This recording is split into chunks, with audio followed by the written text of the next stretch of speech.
ঈদের আনন্দযাত্রা যেন মুহূর্তেই রূপ নিল বিষাদে।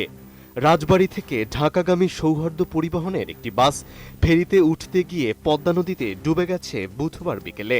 দৌলতদিয়া ফেরিঘাটের পল্টন থেকে ৩ নম্বর ফেরিঘাটে ওঠার সময় এমন ভয়াবহ দুর্ঘটনা ঘটেছে।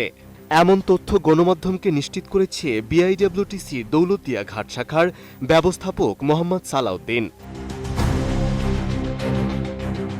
প্রাথমিকভাবে জানা গেছে বাসে ৪০ জন যাত্রী ছিল। এরই মধ্যে ৩ জন যাত্রীর মৃতদেহ উদ্ধারের পাশাপাশি ২ জন যাত্রীকে জীবিত উদ্ধার করা হয়েছে। তবে যাত্রীদের বেশিরভাগ মানুষের জীবন নিয়ে সংশয় রয়েছে।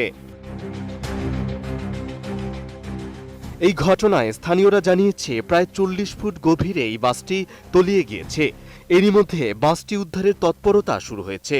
উদ্ধারকারী জাহাজ হামজা যাত্রীদের সহায়তার জন্য দুর্ঘটনাস্থলে এসে পৌঁছেছে। ধারণা করা হচ্ছে স্রোতের তোড়ে বাসটি হয়তো আরও ভাটার দিকে সরে যেতে পারে। 5+ স্টার রেটিং প্রাপ্ত দেশের সর্বোচ্চ বিদ্যুৎ সাশ্রয়ী ওয়ালটন। রাজবাড়ী ফায়ার সার্ভিসের উপসহকারী পরিচালক দেওয়ান সোহেল রানা বলেন, যাত্রীবাহী সৌহার্দ্য পরিবহনের বাস ফেরিতে উঠতে গিয়ে নিয়ন্ত্রণ হারিয়ে নদীতে পড়ে গেছে, যেখানে ফায়ার সার্ভিস, নৌপুলিশ, সেনাবাহিনী ও ডুবুরি দল যৌথভাবে উদ্ধার কাজ চালাচ্ছে। দৌলতদিয়া নৌপুলিশ ফাঁড়ির ইনচার্জ শ্রীনাথ সাহা গণমাধ্যমকে জানিয়েছে, বাসটিতে ৪০ জন যাত্রী ছিল। এর মধ্যে ২ জনকে জীবিত উদ্ধার করা হয়েছে। ঈদের সময় সড়ক দুর্ঘটনা ও নৌপথে দুর্ঘটনার ঘটনা যেন বাংলাদেশের জন্য একরকম নিয়তি হয়ে দাঁড়িয়েছে। যদিও অন্য বছরের তুলনায় জনভোগান্তি ও দুর্ঘটনার সংখ্যা বেশি ছিল এবার। এর আগে কুমিল্লার পদুয়ায় ২২ মার্চ বাস ও ট্রেনের মুখোমুখি সংঘর্ষে ১২ জন মারা যান।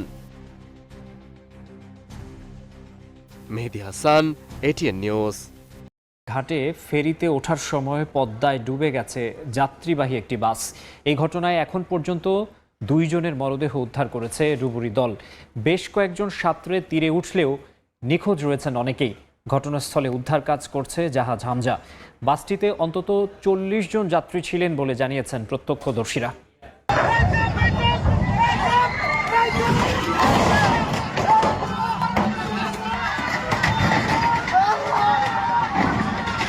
ফেরিতে ওঠার সময় নিয়ন্ত্রণ হারালেন চালক। মুহূর্তেই যাত্রীবাহী বাস ডুবে গেল নদীতে।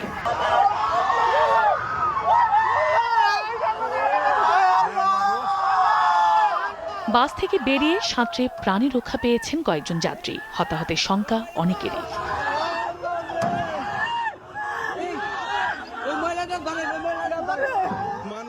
বুধবার বিকেলে রাজবাড়ীর দৌলতদিয়া ফেরিঘাটে ঘটে মর্মান্তিক এ দুর্ঘটনা। স্থানীয়রা জানান, ঢাকাগামী সৌহার্দ্য পরিবহনের বাসটি দৌলতদিয়ার ৩ নম্বর ঘাটে ফেরিতে উঠছিল। এ সময় নিয়ন্ত্রণ হারিয়ে সরাসরি পদ্মায় পড়ে গেলে মুহূর্তেই ডুবে যায় বাসটি। বাস এরকম করে আসে, এখানে যে জায়গায় পাইছে এগুলো করে উল্টে পড়ছে। আমরা স্কুল থেকে পড়ছি, গাড়ি সহ পানিতে পড়ে গেছে। আপনার মায়ার বাঁচাইতে পারি নাই, আপনার নাতিনেরে বাঁচাইতে পারি নাই। ঘটনার পরপরই উদ্ধার কাজে ছুটে আসেন স্থানীয়রা। কেউ কেউ সাঁতরে তীরে ওঠেন। বেশ কয়েকজনকে নৌকা দিয়েও উদ্ধার করা হয়। তবে এখনো নিখোঁজ অনেকেই। তাদের খোঁজে অপেক্ষমান স্বজনদের আহাজারিতে ঘাটে শোকাবহ পরিবেশ।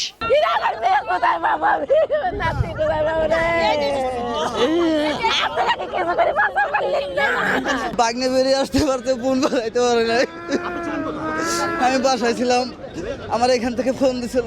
ঘটনাস্থলে পৌঁছে উদ্ধারকারী জাহাজ হামজা ও ফায়ার সার্ভিসের ডুবুরি দল বাসসহ নিখোঁজদের সন্ধানে কাজ করছে। ৪০ থেকে ৫০ জনের ভেতরে লোকজন ছিল। তার মধ্যে ৫-৭ জনের মতো লাফ দিয়ে পার হয়ে চলে গেছে, বাদ বাকিটা নিচে চলে গেছে। ইতিমধ্যে শনাক্ত করতে পেরেছে।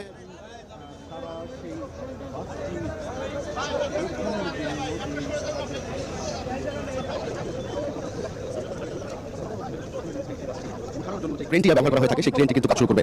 এবং এখানে কিন্তু বাংলাদেশ সেনাবাহিনী, নৌবাহিনী, RAB, fire service, BIWT, police সহ বেশ কিছু সংস্থা কাজ করছে উদ্ধার কাজে। এবং সেই উদ্ধার কাজের আমরা যদি কথা বলতে চাই যে বিকেল ঠিক ৫টার কিছু সময় পরেই কিন্তু এই ফেরি একেবারে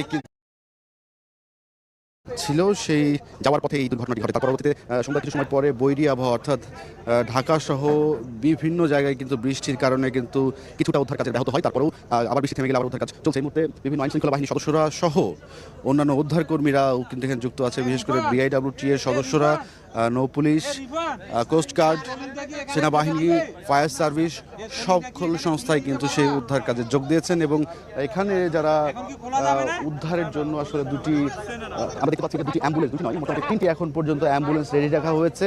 যখনই আসলে পাওয়া যাবে সেই উদ্ধার করা যাবে বডিগুলো যারা আসলে ডুবে গেছে, সেই বডিগুলো উদ্ধার করা গেলে হাসপাতালে নিয়ে যাওয়ার জন্য প্রস্তুত রয়েছে। এবং সকল ধরনের কার্যক্রম যে কিন্তু লাগিয়ে ফেলা হয়েছে সেই বাসের চারিদিকে। এবং আমরা যেমনটা শুনতে পাচ্ছি তারা কিন্তু কারণ আসলে বেশ বড়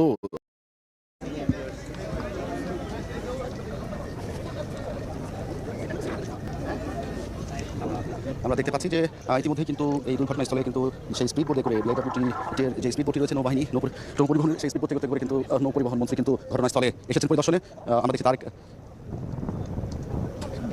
তার মধ্যেই কিন্তু আমরা দেখতে পাচ্ছি হামজার যে প্রস্তুতি যেমন বলছেন সেই প্রস্তুতি কিন্তু তারা নিয়ে ফেলেছে। এবং পুরোপুরিভাবে আসলে বাসটিকে উঠানোর যে কার্যক্রম বা যে প্রক্রিয়া, সেই প্রক্রিয়া কিন্তু আসলে তাদের যে ধরন আছে বা যারা যেভাবে আসলে কাজ করে থাকে সেভাবেই কিন্তু আসলে তারা কাজ করছে বলে দেখতে পাচ্ছে। এবং যে পরিবহন, সেই পরিবহনের অর্থাৎ হামজার যে উদ্ধারকারী জাহাজ, সেই জাহাজটি কিন্তু আমরা দেখতে পাচ্ছি যে সদস্যরা তাদের মতো করে আসলে যেভাবে বাসটি উদ্ধারের জন্য তাদের প্রস্তুতি নেওয়া দরকার সেই প্রস্তুতি কিন্তু নিয়ে ফেলেছে। এবং বাসটি কিন্তু আমরা দেখেছি যে সেই বা অর্ধেকটা কিন্তু উপরে উঠে গিয়েছে, হয়তো আর অল্প কিছুক্ষণের মধ্যেই আমরা সেই বাসটি পুরোপুরিভাবে তারা অর্থাৎ উদ্ধারকারী জাহাজ হামজা সে উদ্ধার করতে সক্ষম হবে বলে আমরা যেমনটা আশা করতে পারছি। এবং